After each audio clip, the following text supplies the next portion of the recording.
Assalamualaikum warahmatullahi wabarakatuh. Saya Suratin dari Prodi Akuntansi Syariah Lokal 3C dengan NIM 532110098. Di sini saya akan menjelaskan dan tentunya dipraktekkan juga tentang persamaan analisis regresi berganda, uji T dan uji F, dan koefisien determinasi.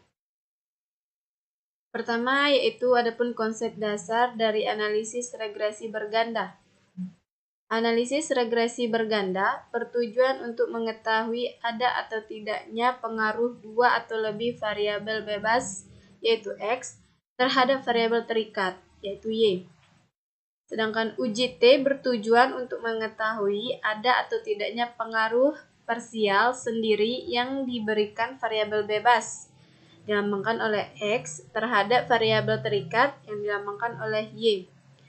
Ada juga uji F bertujuan untuk mengetahui ada atau tidaknya pengaruh simultan bersama-sama yang diberikan variabel bebas terhadap variabel terikat. Dan terakhir yaitu koefisien determinasi yang berfungsi untuk mengetahui berapa persen pengaruh yang diberikan variabel X secara simultan terhadap variabel Y. Nah, langsung saja kita praktekkan.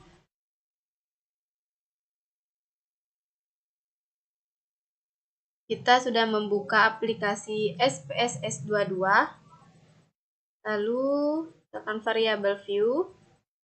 Di sini nama kita kasih X1, bawahnya X2, bawahnya lagi Y. Dan di label pun juga kita kasih nama X1, X2, dan Y.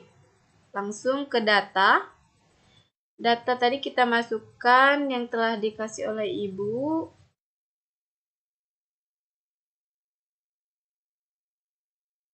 Simulasi.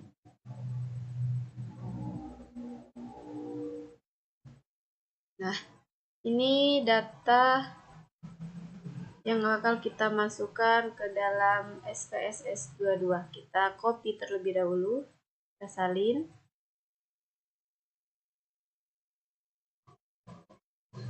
Masukkan ke data tadi. Langsung salin. Nah, muncullah angka yang sudah kita copy tadi.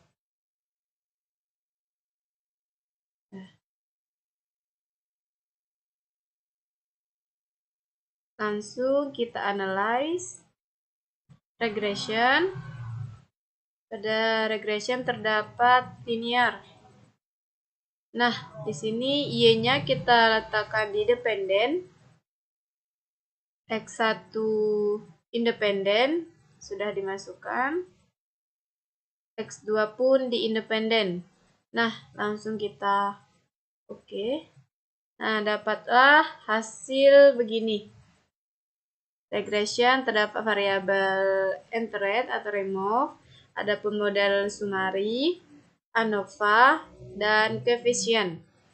Nah, langsung saja kita simpulkan.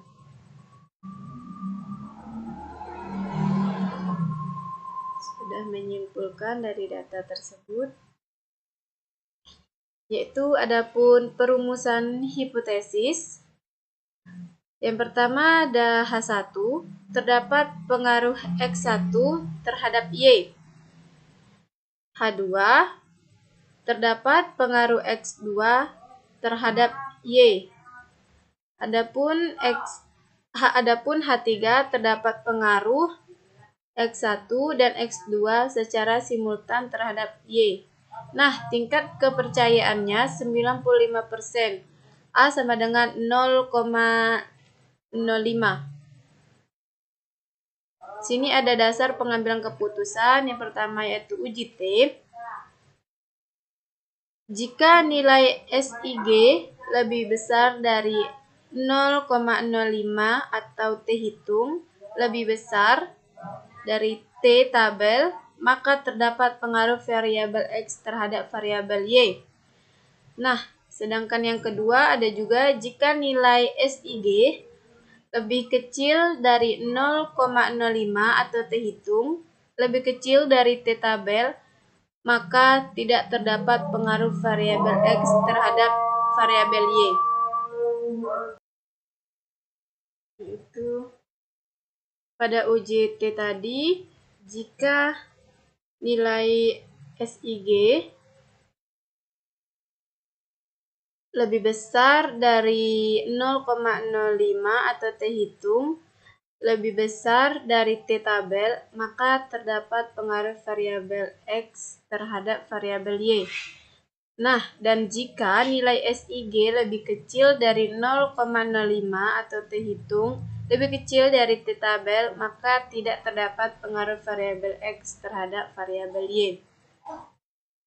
Terdapat pun T tabel yaitu sama dengan A dibagi 2, N dikurang K dikurang 1 sama dengan 0,05 dibagi 2, 50 dikurang 2 dikurang 1 sama dengan 0,02547 sama dengan hasilnya yaitu 0,01174.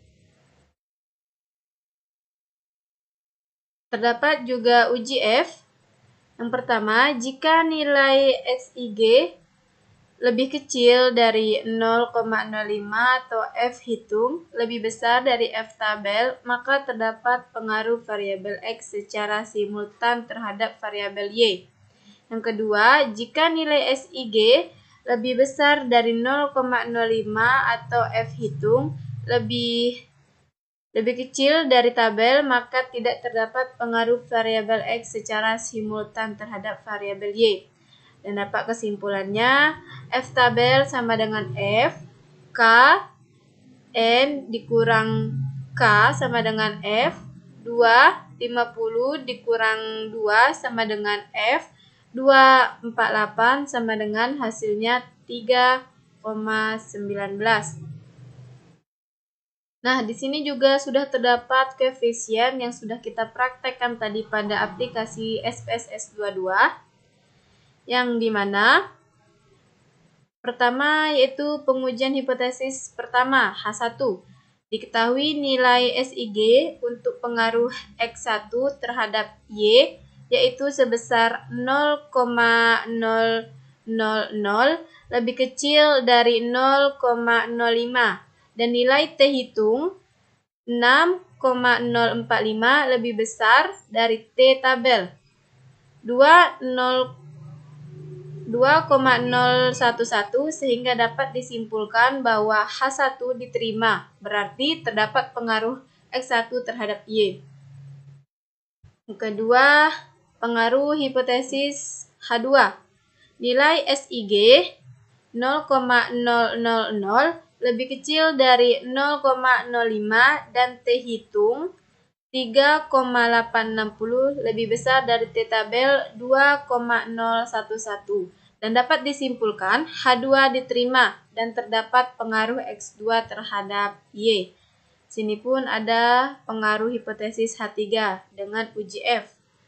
Adapun tabel ANOVA begitupun sudah kita praktekkan tadi pada aplikasi SPSS 22, dapatlah tabel seperti ini. Kita simpulkan pada hipotesis H3, berdasarkan output di atas,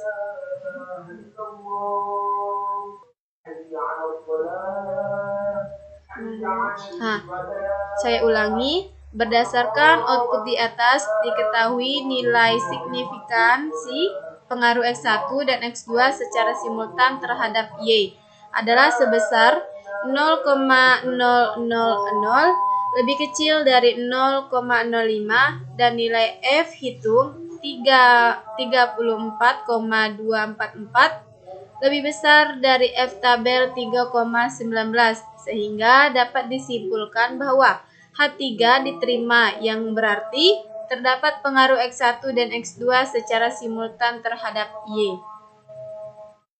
Yang terakhir, koefisien. Yang terakhir yaitu koefisien determinasi. Begini tabel yang sudah kita cari pakai aplikasi SPSS 22 dapat model sumarinya. Dan disimpulkan, berdasarkan output di atas, diketahui nilai R² sebesar 0,593. Hal ini mengandung arti bahwa pengaruh variabel X1 dan X2 secara simultan terhadap variabel Y sebesar 59,3%. Nah, itulah tadi hasil praktek yang sudah saya paparkan lewat aplikasi SPSS 22. Jika ada kesalahan, saya mohon maaf. Saya akhiri. Wassalamualaikum warahmatullahi wabarakatuh.